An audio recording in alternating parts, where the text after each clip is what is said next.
روایت ہے حضرت ابو ہریرہ رضی اللہ تعالی عنہ سے فرماتے ہیں، فرمایا رسول اللہ صلی اللہ علیہ وآلہ وسلم نے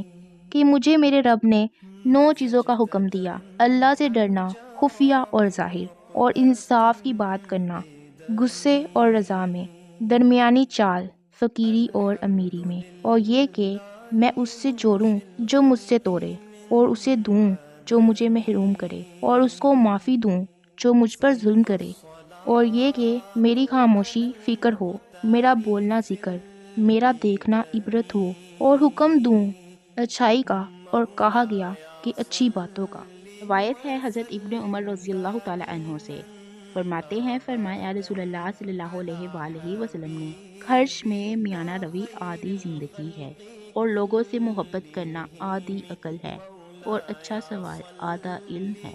روایت ہے حضرت عبداللہ ابن سرجس رضی اللہ تعالی عنہ سے کہ نبی صلی اللہ علیہ وآلہ وسلم نے فرمایا، اچھے اخلاق اور اطمینان اور میانہ روی نبوت کا 24واں حصہ ہے۔